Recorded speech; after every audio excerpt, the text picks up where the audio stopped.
Okay, let's rip into this. We spend a lot of time thinking about, how organizations are doing financially, the balance sheet, the bottom line, all that money stuff. But what if there's this whole other layer to their impact? Something just as crucial, maybe even more so in the long run, that traditional financial numbers completely miss. And that's exactly the territory we're exploring today. This deep dive is all about environmental auditing. Right. Our source material is a document that really lays bare what environmental auditing is, where it came from, and crucially, why it's gone from, a niche idea to something that's truly starting to matter. Yeah, it really has gained traction. So our mission, to pull apart this topic, to figure out its origins, the forces driving it, the real-world challenges it faces. And ultimately, what it actually tells us about an organization's true environmental footprint. If it even can. That's the question. All right, so let's wind the clock back a bit. Where did the very idea of companies accounting for their environmental impact even begin to take root? Well, the document we're looking at traces it back to the mid-1980s. This is when the social and environmental accounting movement first really started gaining momentum. Okay, social and environmental. Interesting pairing. What was the core argument behind that movement then? It was built on a pretty strong moral case, actually. The argument was that businesses had a responsibility, a moral one, to account for their impact, not just on, their shareholders' wallets. Right, the usual focus. But on the social and natural environments they operate within. Which makes total sense conceptually, but the existing financial accounting systems weren't really set up for that at all, were they? They were designed purely to track money. Exactly. Traditional financial accounting is brilliant at capturing performance in monetary terms, sure. But it was completely blind to what the source calls non-costable impacts. Non-costable impacts. Okay, like what? Things like pollution or habitat destruction. They just didn't fit neatly into a debit or credit column. And this massive gap is precisely why modern social and environmental accounting practices, including auditing, started to emerge. Right, to fill that void. And that leads us right to one of the most fascinating and frankly, frustrating problems this document highlights. The concept of true cost and all those externalities that financial accounting just ignores. Yeah, externalities. Think about it this way. Costs that are incurred by someone or something, usually society or the environment itself, but are not factored into the market price of a good or service. Okay. Give us the example from the source. It uses a meat processor buying beef, right? It does. Okay, so a meat processor pays a price for beef. That price covers the standard costs. Farming, the cost of the land, transportation, processing at the abattoir, all of that is in the market price. Standard stuff.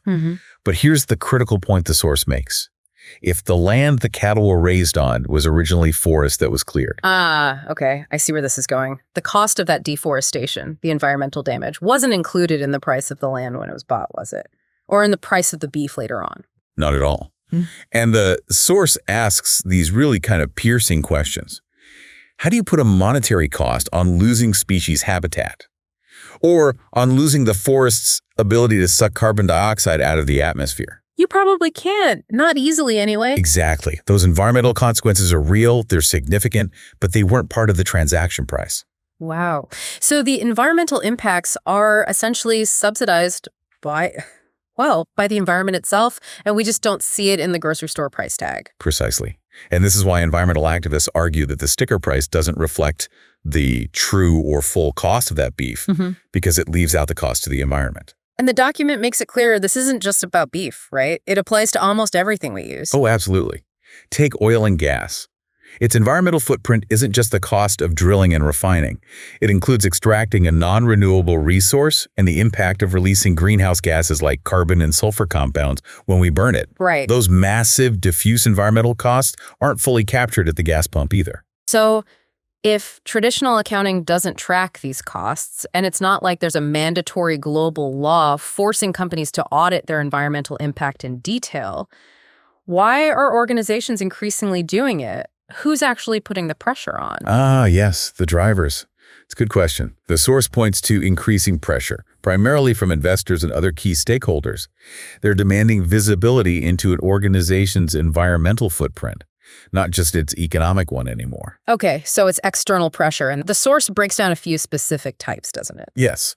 The first one is risk. There's a growing understanding that ignoring environmental issues isn't just bad for the planet, it's actually bad for business. Oh, so. We're talking about concrete risks like unforeseen liabilities from past pollution, maybe potential legal battles down the line, or just significant damage to a company's reputation if they have a major environmental incident. Yeah, a major spill or a scandal can wipe out huge value overnight. That definitely makes sense as a driver. Definitely.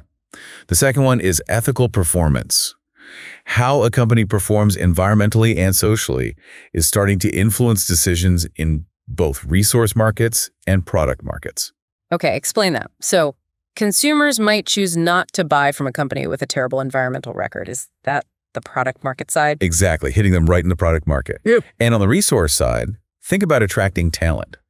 Potential employees, especially maybe younger talent, are increasingly looking at a company's ethical standing, including its environmental performance, when deciding where they want to work. Right, so it affects your ability to hire the best people. It really does. Okay, that's a powerful one too. And the third pressure point is from investors, you said. This one is huge. The document highlights that a significant and growing number of investors are now using social and environmental performance as a key criterion for where they put their money. So it's not just niche ethical funds anymore. No, that's the key point the source makes. Well, it might have started there decades ago. This concern has really moved into the mainstream investment world now. It's not just a side consideration, it's influencing major investment decisions. Okay, so there's real tangible pressure then from risk management, from ethical considerations influencing consumers and talent, and from mainstream investors. That gives companies a pretty strong incentive to demonstrate they're paying attention. Right. Which brings us to, what is environmental auditing in this context, and how does the source describe it working, or perhaps not working perfectly? Well, an environmental audit and the resulting report is essentially the tool an organization uses to show it's being responsive to these pressures and concerns. It's their way of saying, look, we're looking at this. And the document emphasizes that it's largely voluntary, right? Unlike, say, a financial audit, which is mandatory for many companies. That's a really critical distinction, yes. It's mostly voluntary. Now, there are exceptions in certain heavily regulated sectors like water utilities, where specific environmental reporting might be legally required. Okay. But for most, it's a choice. But even just producing a report requires something fundamental.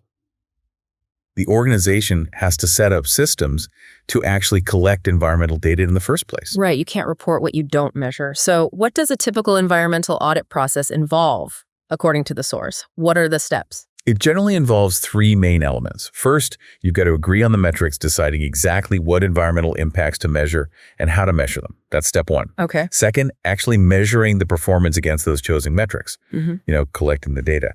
And third, reporting on whether the organization is meeting targets or if there's a variance, if they're off track. Okay, that sounds pretty structured, but it feels like that first step, deciding what to measure and how, is where the biggest debate and maybe the biggest challenge lies, precisely because it's voluntary.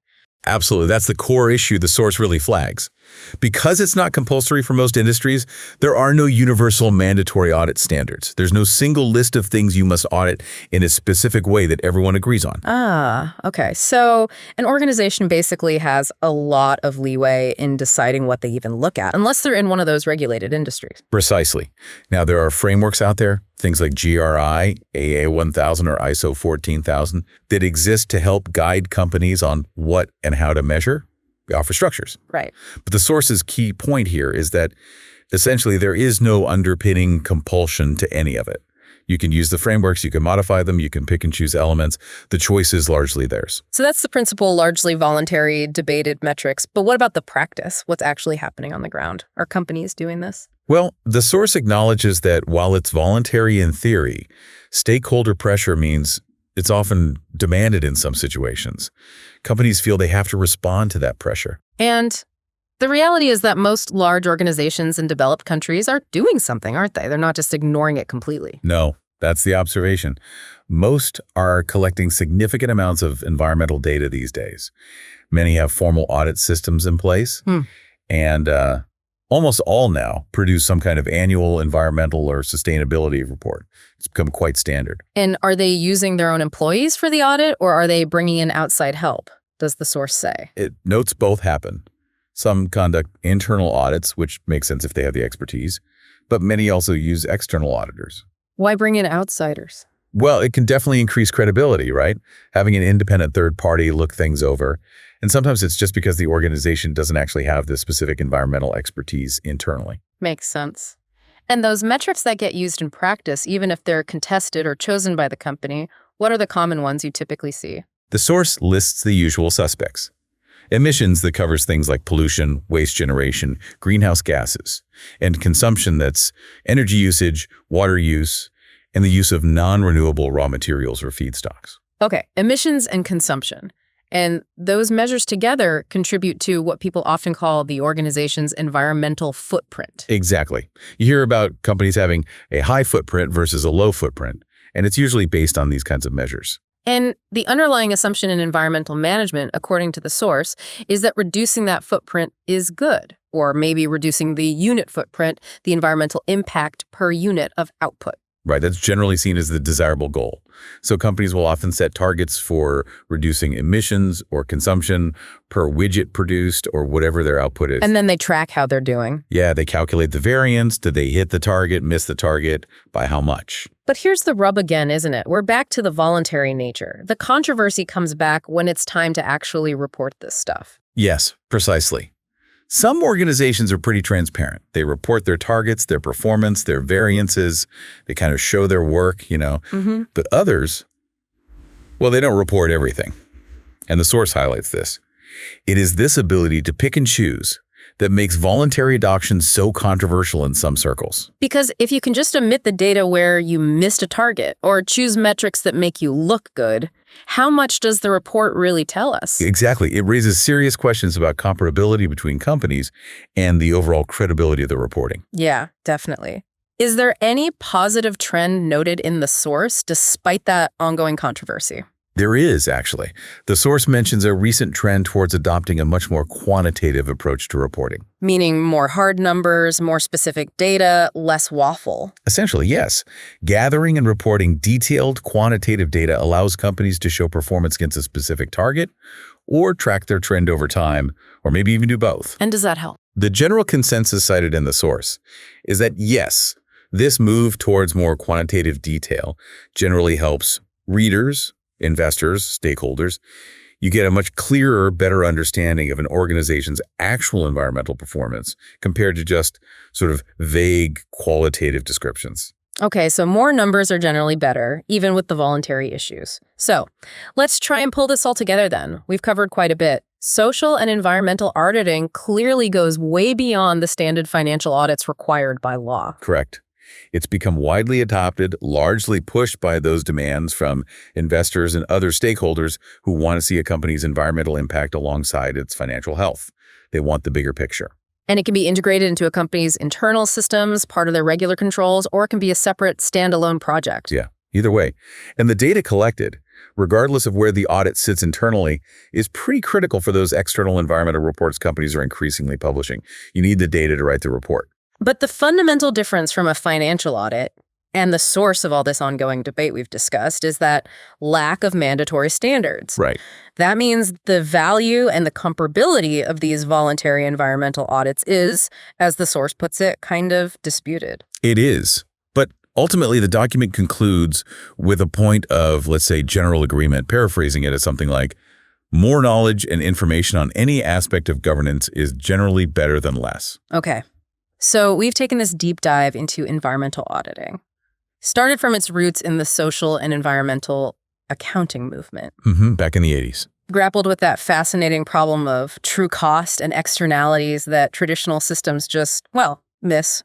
Explored the very real pressures driving companies to adopt it. The risks, the ethics, the investors. Defined what it is, looked at how it works in practice, warts and all, given its voluntary nature, and noted that positive trend towards more quantitative data. Yeah, we've seen how it aims to shine a light on an organization's environmental footprint, or at least parts of it. So here's a final thought for you listening in. Given that these audits are mostly voluntary and the metrics companies choose to measure are often contested, maybe inconsistent, what does getting more knowledge, as the source puts it, truly mean when you're trying to compare the environmental performance of two different companies? Are we really truly seeing the full, true cost that those early activists were so concerned about? That is definitely something worth thinking about. Does more information always equal better understanding in this context? Good question.